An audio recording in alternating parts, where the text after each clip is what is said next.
ला हौला वला कुव्वता इल्ला बिल्लाहिल अलिय्यिल अज़ीम। अऊज़ु बिल्लाहि मिनश शैतानिर लईनिर रजीम। बिस्मिल्लाहिर रहमानिर रहीम। अल्हम्दुलिल्लाहिल्लज़ी हदाना लिहाज़ा वमा कुन्ना लिनहतदिया लौला अन हदानल्लाह। लक़द जाअत रुसुलु रब्बिना बिलहक़ सुम्मा अस्सलातु वस्सलामु अला रसूलिस सकलैन जद्दिल हसन वल हुसैन अबिल क़ासिम मुहम्मद अल्लाहुम्मा सल्लि अला मुहम्मद व अला अहलि बैतिहि अत्तय्यिबीन अत्ताहिरीन अल-मअसूमीन अल-मज़लूमीन व लअनतुल्लाहि अला अअदाइहिम अजमईन मिनल आन इला क़ियाम यौमिद्दीन। अम्मा बअद फ़क़द क़ाल अल्लाहु तबारक व तआला फ़ी किताबिहिल मुबीन। बिस्मिल्लाहिर रहमानिर रहीम। अलिफ लाम मीम ज़ालिकल किताबु ला रैब फ़ीहि हुदल लिल मुत्तक़ीन। सलवात भी मुहम्मद सल्लल्लाहु अलैहि वसल्लम। अज़ीज़ान गिरामी, खालिक़ कायनात अपनी मुक़द्दस और पाक व पाकीज़ा किताब कुरान मजीद में इरशाद फरमा रहा है, अलिफ लाम मीम ज़ालिकल किताबु ला रैब फ़ीहि, बेशक ये वो किताब है जिसमें शक व शुबा की कोई गुंजाइश नहीं है। हुदल लिल मुत्तक़ीन, ये किताब मुत्तक़ीन के लिए हिदायत है। और हमने गुफ्तगू शुरू की थी कि फिर परवरदिगार आलम इस आयत के बाद मुत्तक़ीन की अलामात बता रहा है कि मुत्तक़ी किसे कहते हैं। उसमें पहली अलामत ये हुई अल्लज़ीना युमिनून बिल गैब, मुत्तक़ी की पहली सिफ़त ये है कि वो गैब पर ईमान रखते हैं। इसके बारे में हमने गुफ्तगू की। फिर उसके बाद दूसरी अलामत जो मुत्तक़ीन की परवरदिगार आलम ने बताई है, व युक़ीमूनस्सलात, मुत्तक़ीन की दूसरी पहचान, अलामत और सिफ़त ये है कि वो नमाज को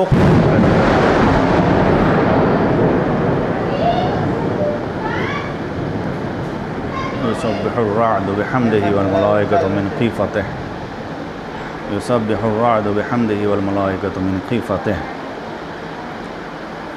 कहा कि जो नमाज को कायम करते हैं, और इम्मा रज़क़नाहुम युनफ़िक़ून, तीसरी सिफ़त यह है कि वो जो अल्लाह उन्हें रिज़्क़ देता है वो उसमें से खर्च करते हैं, खिलाते हैं, दूसरों को बांटते हैं। तो आज दूसरी अलामत और पहचान और निशानी के बारे में हम बात करते हैं कि मुत्तक़ीन की दूसरी सिफ़त और अलामत ये है कि वो नमाज को कायम करते हैं। नमाज मुत्तक़ीन की एक सिफ़त है। नमाज को कायम करना मुत्तक़ीन की अलामत और पहचान है। यही नमाज है कि जिसके ज़रिए से इंसान फलाह और कामयाबी के रास्ते पर कायम होता है। ये नमाज के लिए परवरदिगार आलम इरशाद फरमा रहा है, क़द अफ़लहल मुमिनून अल्लज़ीना हुम फ़ी सलातिहिम ख़ाशिऊन। नमाज़ पढ़ने वाले तो बहुत मिल जाएंगे, नमाज़ पढ़ने वाले बहुत मिल जाएंगे, मगर वो मोमिनीन कामयाब होने वाले हैं कि जो नमाज में खुशू और खुशू से काम लेते हैं। जो जब नमाज पढ़ते हैं तो उनकी कैफियत बदल जाती है, उनके ऊपर ऐसा उनके जिस्म में लर्ज़ा तारी होता है कि देखने वाले ये पूछने पर मजबूर हो जाते हैं कि फिर आप बताइए कि अगर आप इस तरह से अल्लाह की इबादत करते हैं तो फिर हम कैसे करें। अज़ीज़ान गिरामी, जहाँ पर परवरदिगार आलम ने नमाजियों के लिए खुशखबरी दी है कि वो नजात पाने वाले हैं, वहीं पर परवरदिगार आलम ने दूसरी जगह पर इरशाद फरमाया, फ़वाइलुल लिल मुसल्लीन अल्लज़ीना हुम फ़ी सलातिहिम साहून, कि कुछ ऐसे भी हैं नमाज़ पढ़ने वाले कि जो अपनी नमाज़ों में गफलत बरतते हैं। तो उनके लिए परवरदिगार ने क्या फरमाया कि उनके लिए वैल है, उनके लिए अफसोस है।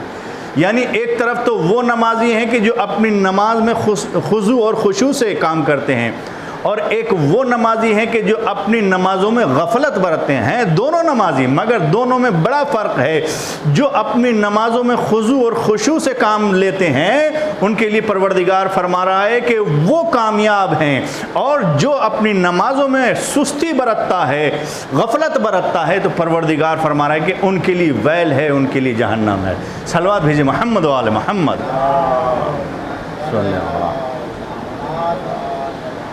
तो अज़ीज़ान मोहतरम, हमें अपनी नमाज़ों का लिहाज करना है, अपनी नमाज़ों का ख्याल करना है कि हमें हमारी नमाज निजात दिलाए, हमारी नमाज की वजह से हम वैल और अफसोस उठाने वालों में ना हों।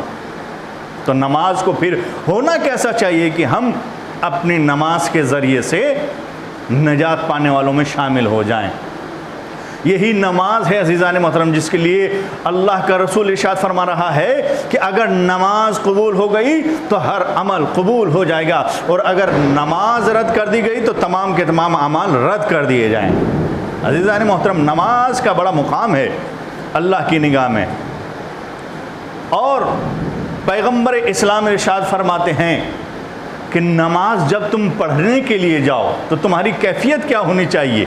देखिए, नमाज के लिए कुछ कैफियतें हैं, अगर वो कैफियत तारी हो जाए तो इंसान समझ सकता है कि उसकी नमाज बारगाह खुदावंद आलम में कबूल हो रही है, और अगर वो कैफियत तारी ना हो तो इंसान समझ सकता है कि उसकी नमाज कबूल नहीं हो रही। उसके लिए क्या है, अगर हम अपने दिल को नमाज में मशगूल कर लें तो इसका मतलब ये होगा कि हमारी नमाज अल्लाह की बारगाह तक जा रही है।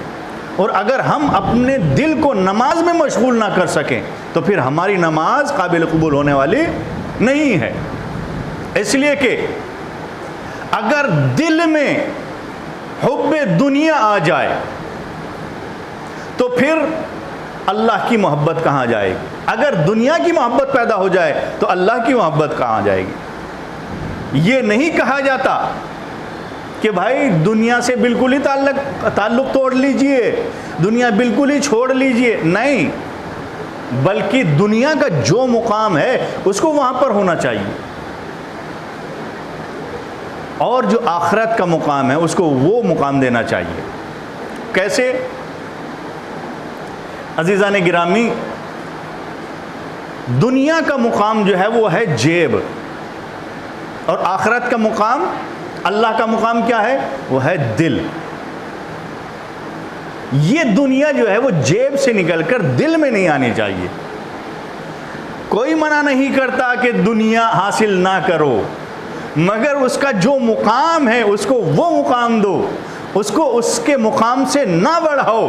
दुनिया का मुकाम जेब तक है, उसको जेब तक रखो, उसका मुकाम दिल नहीं है, दिल अल्लाह का मुकाम है, तो दुनिया को जेब से निकालकर दिल तक ना पहुंचाओ।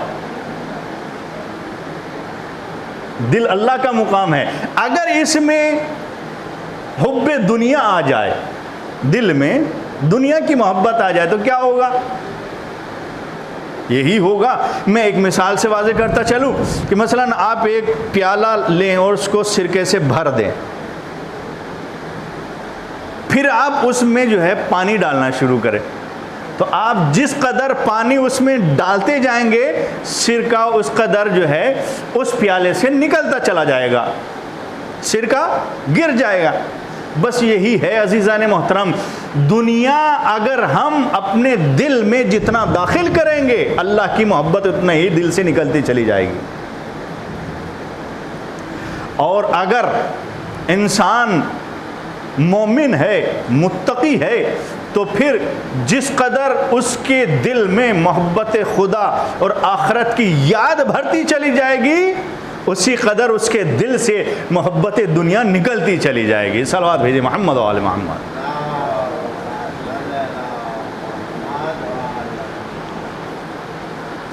तो नमाज को अगर काबिल कबूल बनाना है तो फिर नमाज के अंदर खुलूस पैदा करना पड़ेगा, नमाज में खुजू व खुशू पैदा करना पड़ेगा। अगर नमाज में खुजू व खुशू पैदा ना हुआ तो फिर नमाज बचवा नहीं सकती आपको, नमाज निजात नहीं दिला सकती है आपको। ज़रूरी है कि नमाज में खुशू व खुशू पैदा किया जाए। और खुशू और खुशू कब पैदा होगा? जब हमारी नीयत खालिस हो जाए, जब हमारे दिल के अंदर आखिरत की याद हो, मोहब्बत की, दुनिया की याद ना हो। उस वक्त जो है हमारे अंदर जो है खुलूस पैदा हो जाए। और जब इंसान के अंदर हुब्बे दुनिया निकल जाती है दिल से और आखिरत की याद जो है दिल में वो भर जाती है, तो फिर इंसान नमाज में जब जाता है ना, तो वो इस कदर नमाज में मशगूल हो जाता है कि फिर उसे अपनी भी खबर नहीं रहती। यही तो मौलाए कायनात बताना चाहते हैं कि जब तीर निकाला गया तो खबर ना हुई। क्यों ना हुई? इसलिए कि वो इस कदर अल्लाह की मोहब्बत में डूबे हुए थे कि उन्हें अपनी खबर ना रही। जब इंसान मोहब्बत खुदा में डूब जाता है तो फिर उसे अपनी खबर नहीं रहती। ये नमाज में इस कदर खुलूस होना चाहिए कि इंसान ऐसे महव हो जाए और मशगूल हो जाए कि उसे अपनी खबर ना रहे। अज़ीज़ान मोहतरम, ऐसे ही इमाम सैयद सज्जाद मुसल्ला इबादत पर आए और आने के बाद जो है उन्होंने नमाज शुरू की तो आपके दोस्त से आपकी रिदा उतर गई, नीचे गिर गई। आपके जो चाहने वाले थे अबू हमज़ा शुमाली, उन्होंने जब नमाज से इमाम अलैहिस्सलाम फारिग हो गए तो उन्होंने सवाल किया, मौला आप कैसे नमाज पढ़ रहे हैं कि आपको खबर भी नहीं हुई कि आपके दोस्त से आपकी रिदा गिर गई है? तो इमाम अलैहिस्सलाम फरमाते हैं कि अबू हमज़ा शुमाली, तू समझ न सका कि मैं किसके दरबार में खड़ा हुआ था। अल्लाह अकबर। अगर ये परवरदिगार आलम की मारिफत पैदा हो जाए तो फिर इंसान को उसकी एक रकत नमाज ही बख्शवा सकती है। रसूल खुदा यही फरमाते हैं कि किसी की नमाज का आधा हिस्सा कबूल होता है, किसी की नमाज का 1/3 हिस्सा कबूल होता है, किसी की नमाज का 1/4 हिस्सा कबूल होता है, यहाँ तक कि नमाज का 10वां हिस्सा भी कबूल होता है। ज़रूरी नहीं है कि पूरी नमाज कबूल हो। क्यों? इसलिए कि इंसान है, दिमाग चला जाता है कहीं और, दिल चला जाता है कहीं और। तो जब दिल से याद खुदा निकल जाए तो फिर उस हिस्से की इबादत काबिल कबूल नहीं होगी। वही इबादत कबूल होगी कि जिसमें दिल और दिमाग अल्लाह की बारगाह में हाजिर हो। तो ज़रूरी नहीं कि पूरी नमाज कबूल हो रही हो, एक हिस्सा भी कबूल हो सकता है, 10वां हिस्सा भी कबूल हो सकता है। तो अब याद खुदा इस कदर इमामों के ऊपर तारी है कि उन्हें अपनी खबर ही नहीं रहती। अज़ीज़ान मोहतरम, दिल के अंदर अगर अल्लाह के अलावा और किसी की मोहब्बत नहीं है, यानी हुब्बे दुनिया नहीं है, सिर्फ आखिरत की याद है, तो फिर इंसान की नमाज में खुशू खुशू पैदा होता है। और नमाज की मैं आपके सामने क्या तारीफ बयान करूं? सभी जानते हैं नमाज क्या है, सभी पढ़ते हैं नमाज। मसला तो ये बयान किया जाए कि नमाज हमारी कबूल कैसे हो, तो इखलास खुलूस पैदा कैसे हो नमाज में। अज़ीज़ान मोहतरम, सबसे पहले तो ये कि जो चीज़ें खुलूस में माने होती हैं, माने हो जाती हैं। मसलन हम नमाज पढ़ रहे हैं, बराबर में कोई बच्चा आकर खेल कूद में मशगूल हो जाए, शोर मचाने लगे, तो उससे आपका खुलूस जो है ख़त्म हो जाएगा, खुशू खुशू ख़त्म हो जाएगा। अब आपकी तवज्जो उसकी तरफ चली जाएगी। तो अब हमें करना क्या है कि हमारा खुशू खुशू ख़त्म ना हो। ज़रूरत ये होगी कि पहले उस बच्चे को वहाँ से हटाया जाए, उसका शोर व गुल ख़त्म किया जाए, ताकि जब कोई ऐसी चीज़ ना रहे कि जिसकी तरफ हमारा जहन मुंतकिल हो सके, तो फिर खुशू खुशू नमाज में पैदा हुआ। तो सबसे पहले ऐसी चीज़ों को हटाना ज़रूरी है। तो एक चीज़ तो ये होती है कि जो बाहर से हमारे जहन को मुंतकिल करती है, अपनी तरफ खींचती है, तो अगर बाहर की कोई ऐसी चीज़ है तो उसको ख़त्म किया जाए। लेकिन दूसरी चीज़ जो है वो सबसे अहम होती है कि दिल के अंदर से हमारे अंदर ही ख़यालात कुछ ऐसे चलते रहते हैं कि जो खुशू खुशू नमाज में पैदा ही नहीं होने देते। तो उनको ख़त्म किया जाए, उन ख़यालात की जड़ को काटा जाए। उन ख़यालात की जड़ को जब आप काट देंगे तो फिर खुशू और खुशू नमाज में पैदा हो जाएगा, और जब नमाज में खुशू और खुशू पैदा हो जाएगा तो फिर आपको लज्जत इबादत महसूस होगी, और जब लज्जत इबादत इंसान को महसूस हो जाती है तो फरिश्ते भी उसके चारों तरफ खड़े होकर कहते हैं कि ऐ बंदे खुदा, अगर तुझे लज्जत इबादत का एहसास हो जाए तो तू कभी ये जगह छोड़ कर ना जाए। लज्जत इबादत ऐसी चीज़ है, मगर इबादत की लज्जत महसूस कब होगी? जब दिल खालिस हो जाए, जब दिल के अंदर से दूसरे ख़यालात ख़त्म हो जाए तब।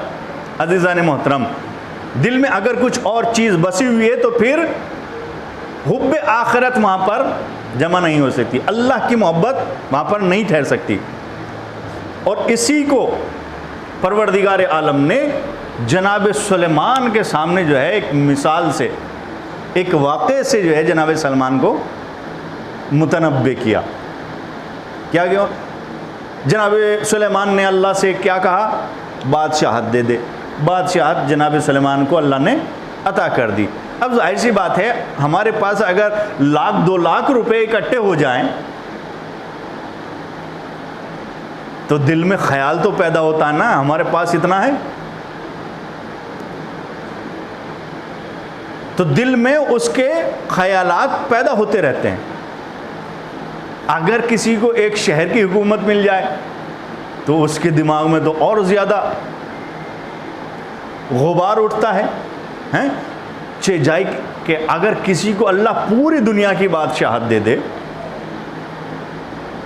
अब जनाब सुलेमान अलैहिस्सलाम के पास एक क़ज़िया परवरदिगार आलम ने भेजा। वो क्या? कि एक चीड़ा अपनी चिड़िया से ये कह रहा था कि तू मुझे मेरी तरफ मोहब्बत की निगाह से नहीं देखती, अगर मैं चाहूँ तो अपनी चोंच से कुब्बे सुलेमान को पकड़कर, गुंबद सुलेमान को पकड़कर दरिया में फेंक दूँ। जब इसने ये कहा, हवाओं ने ये बात जनाब सुलेमान के कानों तक पहुँचा दी। जनाब सुलेमान ने उस चिड़े को बुला लिया। क्या कह रहे थे? क्या तुम कुब्बे सुलेमानी को अपनी चोंच से पकड़कर दरिया में डाल सकते हो? कहा कि नहीं डाल सकता। कहा फिर कह क्यों रहे थे? कहा कि असल में मैं अपनी चिड़िया को मुतवज्जे करने के लिए सब कह रहा था। चिड़िया को बुलाया गया, ये तो इस तुझसे इतनी मोहब्बत करता है, इतना बड़ा दावा कर रहा है, और तू इसको खातिर में नहीं लाती। तो वो क्या कहती है कि या नबी अल्लाह, ये अपने दावाई मोहब्बत में झूठा है, सच्चा नहीं है। क्यों झूठा है? कहा कि इसलिए कि इसके दिल में मेरे अलावा किसी और की मोहब्बत है, इसके दिल में मेरे अलावा किसी और की मोहब्बत है। क़ज़िया ख़त्म हो गया, फ़ैसला ख़त्म हो गया। जनाब सुलेमान ने जब चिड़िया की इस बात को सुना तो 40 दिन तक अपने घर के अंदर से बाहर नहीं निकले। अल्लाह की बारगाह में कहते रहे, परवरदिगार मेरे दिल में तेरे अलावा किसी और की मोहब्बत पैदा ना होने देना।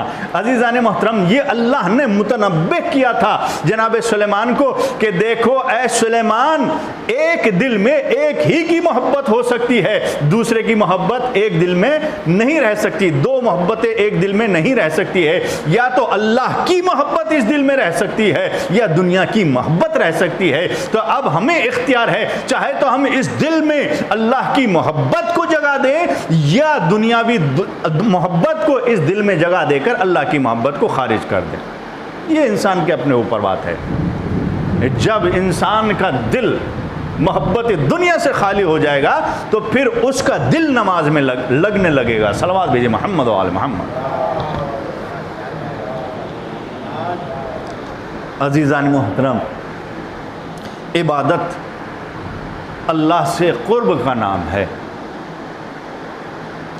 जो इबादत करता है वो अल्लाह से करीब हो जाता है, और जो इबादत को बचा ले वो हुसैन अल्लाह से किस कदर करीब होंगे। अल्लाहु अकबर। इमाम हुसैन अलैहिस्सलाम किस कदर अल्लाह से करीब होंगे। अज़ादारों, ये वो अय्याम चल रहे हैं कि जब अहले हरम को असीर करके फिराया जा रहा है। करबला से कूफा, कूफा से फिर शाम, बड़ा तवील सफ़र। और जब ये काफ़िला शाम में पहुंचा है तो क्या हुआ, यजीद ने एहतमाम किया कि ज़्यादा से ज़्यादा लोग असीरान अहले हरम का तमाशा देखें। इसलिए उसने 120 अलम बनवाए और हर अलम के साथ, हर झंडे के साथ 5000 का लश्कर उसने तैनात किया और उनको हुक्म दिया कि जाओ और जाकर असीरान अहले हरम का तमाशा बनाओ। अज़ादारों, आप सोच सकते हैं कि 120 अलम और हर अलम के साथ 5000 लोग तमाशा देखने के लिए अहले हरम का जगह जगह पर खड़े हुए हैं। असीरान अहले हरम को जब शाम में दाखिल किया गया तो चारों तरफ से नामहरमों का मजमा था और इसीलिए तो अजीज़ान मोहतरम सैयद सज्जाद 35 साल तक गिरिया करते रहे हैं और खून के आंसू बहाते रहे हैं। कुछ ऐसा मंजर था कि सैयद सज्जाद बर्दाश्त ना कर सके। अज़ादारों, आप ज़रा थोड़ी देर के लिए मुतमईन होकर ज़रा सोचे और उस मंजर को निगाहों के सामने लेकर आए। क्या मंजर था, सैयद सज्जाद ने कैसे बर्दाश्त किया, जनाब ज़ैनब ने कैसे बर्दाश्त किया, उम्मे कुलसूम ने कैसे बर्दाश्त किया, जनाब सकीना ने कैसे बर्दाश्त किया। अज़ादारों, जब ये काफिला शाम की एक गली से गुजर रहा था तो छतों के ऊपर जो है औरतें बैठी हुई थी तमाशा देखने के लिए। उनमें से एक छत के ऊपर एक औरत बैठी हुई थी, मलऊना, उसका नाम था उम्मे हिजाम। और उसने एक मर्तबा जैसे ही सर आना शुरू हुए तो उसने एक मर्तबा कहा कि ये किसका सर है, तो उसे बताया गया कि ये हुसैन इब्न अली का सर है, ये हुसैन इब्न अली का सर है। जैसे ही उस मलऊना ने इमाम हुसैन अलैहिस्सलाम का नाम सुना तो एक मर्तबा गैज़ में आकर कहती है कि ये उसका बेटा है जिसके बाप ने मेरे बाप को कत्ल किया था, मेरे शोहर को कत्ल किया था, आज मैं इससे बदला लूंगी। अज़ादारों, एक मर्तबा उसने अपनी कनीज से कहा मुझे पत्थर ला कर दो, उसकी कनीज गाई। जाने के बाद उसने एक मोटा सा पत्थर लाकर उम्मे हजाम के हाथों में दिया। एक मर्तबा उसने सरे इमाम हुसैन का निशाना लगाया। अज़ादारों, एक मर्तबा ये पत्थर आकर पेशानी इमाम हुसैन अलैहिस्सलाम पर लगा। अरे दूर से जनाब ज़ैनब ने देख लिया। अरे क्या देखा कि एक पत्थर इमाम हुसैन की पेशानी पर आकर लगा। तड़प गई जनाब ज़ैनब और तड़पने के बाद एक मर्तबा मदीने का रुक करके कहा, ए नाना, अरे मेरे भाई के सर पर किसने पत्थर मारा, मेरे भाई का सर लहूलुहान हो गया। सैयद सज्जाद तड़प रहे हैं, ज़ैनब तड़प रही हैं, उम्मे कुलसूम तड़प रही हैं, पेशानी से लहू टपक रहा है।